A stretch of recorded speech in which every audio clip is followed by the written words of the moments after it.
Between the late 8th and mid-11th centuries, the coastal communities of Scandinavia expanded outward, fundamentally altering the political and cultural map of Europe. Known collectively to history as the Vikings, these Norse seafarers raided, traded, and settled across a vast geographical expanse, stretching from the rivers of Kievan Rus to the shores of North America. At the absolute center of this historical phenomenon was a revolutionary piece of maritime engineering, the Norse longship. Without the specific metallurgical, timber crafting, and hydrodynamic innovations developed in Scandinavian shipyards, the Viking Age simply could not have occurred. Today, we break down the strict historical reality of Viking naval architecture, the Clinker construction method, the distinction between longships and ocean traders, real archaeological shipwrecks, and the naval tactics used in battles like Svolder and the Siege of Paris. The primary structural innovation of Norse shipbuilders was the clinker or lapstrake technique. Unlike Mediterranean and later Western European shipbuilding, where planks were placed flush against one another edge to edge over a rigid skeleton, Norse shipwrights overlapped the wooden hull planks, strakes. The construction sequence began from the outside in. The T-shaped keel, crafted from a single massive oak or pine trunk, providing longitudinal strength while maintaining a low draft. Overlapping planks. Each horizontal plank overlapped the one beneath it and was secured along the lap using hand-forged iron rivets, roves. Internal framing. Internal ribs, invidia, were inserted after the outer hull shell was assembled. Crucially, these ribs were not nailed rigidly to the hull. They were lashed to raised wooden cleats on the planks using flexible spruce roots or animal sinew. This design gave the hull extraordinary elasticity. Instead of resisting wave pressure with rigid mass, a Viking longship flexed and twisted with the motion of the ocean swells, drastically reducing structural fatigue and allowing the vessel to ride over heavy Atlantic waves rather than slamming through them. Viking shipwrights did not use saws to create hull planks, sawing woodcuts across the natural grain, creating weak points where water can penetrate and timber can snap under pressure. Instead, Norse craftsmen practiced radial cleaving. Using wedges and specialized broadaxes, shipwrights split green oak logs along their natural radial medullary rays, splitting the trunk like slices of a pie. This technique preserved the natural continuous fiber structure of the wood along the full length of the plank. Planks produced through radial cleaving were thinner, stronger, lighter, and far more resistant to warping and water absorption than sawed timber. A single large oak trunk could yield up to 16 to 20 radial planks. To seal the gaps between overlapping planks, shipwrights stuffed the joints with animal hair or wool saturated with pine tar, creating a watertight, flexible seal. Not every Scandinavian ship was a dragon-headed warship. Historical Old Norse terminology and archaeological ship finds reveal distinct categories of vessels built for specific roles. The langskip, warships, long, narrow, and low slung, optimized for speed, troop transport, and shallow river navigation. Skade, large warships carrying 30 or more rowing benches. Sessur, capable of carrying 60 to 80 men. The Roskilde 6 wreck, discovered in Denmark, measured an astonishing 37 meters, 121 feet, in length. Busse, heavy, high-sided warships built for ocean passage and military dominance, such as King Olaf Tryggvason's legendary ship, the Long Serpent, Ormen Lang. The Knar, merchant vessels. Broader, deeper vessels with a wider beam, and enclosed cargo holds amidships. The Skuldelev 1 wreck exemplifies the Knar, built to carry up to 24 tons of heavy cargo across open ocean routes to Iceland and Greenland, using primary sail power with minimal rowing positions. The most dangerous strategic feature of the Viking longship was its extremely shallow draft, often requiring less than 1 metre, 3 feet of water to float when fully laden. This shallow displacement allowed longships to navigate rivers deep into inland Europe.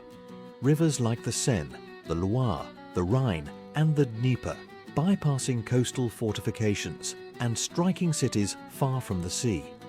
Furthermore, when encountering impassable river rapids, waterfalls or land barriers separating river systems, Norse crews utilized portage. Because their longships were lightweight due to radial cleaving and flexible framing, crews could drag their vessels overland using wooden rollers, roller and ropes. This capability allowed Scandinavian traders and warriors to travel all the way from the Baltic Sea down the Dnieper River to the Black Sea, establishing trade and mercenary routes to Constantinople. Norse naval warfare differed significantly from ancient Greek or Roman galley warfare. Longships did not possess underwater bronze rams, nor did they use heavy onboard catapult artillery. Instead, sea battles were essentially land battles fought on floating wooden platforms. When two opposing Norse fleets met in battle, such as at the Battle of Svolder in 1000 AD or the Battle of Niso in 1062 AD, the tactical doctrine followed a specific pattern.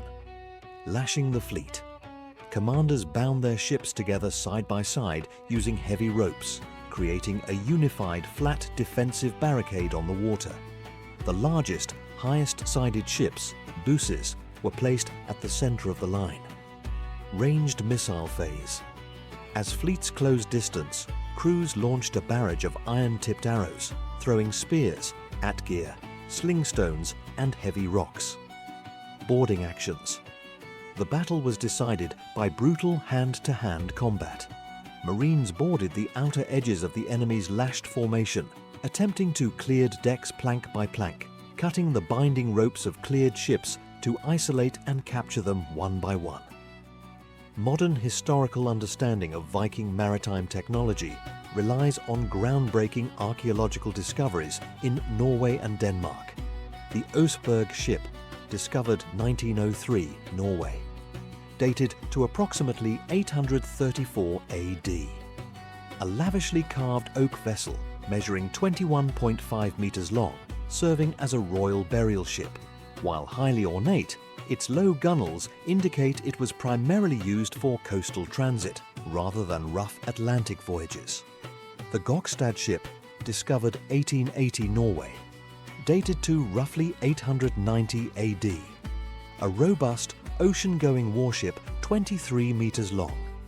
In 1893, an exact replica named the Viking was sailed across the North Atlantic from Norway to Chicago in 28 days, proving scientifically that the flexible clinker design could navigate severe ocean storms with ease. The Skuldelev ships, discovered 1962, Roskilde Fjord, Denmark. 5 distinct ships intentionally sunk in the 11th century to block a naval channel against invasion. The site provided archaeologists with definitive evidence of specialized ship categorization, from fast warships to heavy ocean cargo carriers. When the Great Heathen Army, Ragnarsona Hare, invaded England in 865 AD, their success relied on sophisticated naval logistics rather than simple hit-and-run raids. Using hundreds of longships, the Scandinavian forces transported not only thousands of armed men, but also horses, tools, livestock and winter supplies across the North Sea. By establishing fortified naval encampments on islands like Repton and Thanet, they used their ships as mobile supply hubs. When Anglo-Saxon kings raised armies to fight them, the Viking forces used their naval mobility to relocate rapidly along navigable river systems like the Humber and the Trent, outmaneuvering land-bound infantry forces and striking vulnerable towns before regional levies could organize a defense. By the late 11th and early 12th centuries, changes in European warfare and ship construction brought an end to the dominance of the classic Viking longship. The rise of high-sided, heavy European cogships equipped with raised wooden castles made longships vulnerable to archers firing from higher vantage points during sea engagements.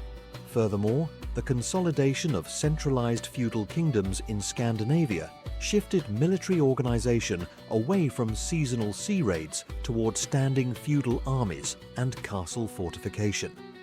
Nevertheless, the Norse longship remains one of the most successful naval designs in human history. Through radial oak cleaving, lapstrake flexibility, shallow drafts, and adaptable rigging, these vessels expanded the known geographic horizons of the medieval world, leaving an indelible mark on maritime history. Thank you for watching this historical deep dive into Viking naval architecture. If you enjoyed this accurate breakdown, hit the like button, subscribe to the channel, and leave your thoughts in the comments below.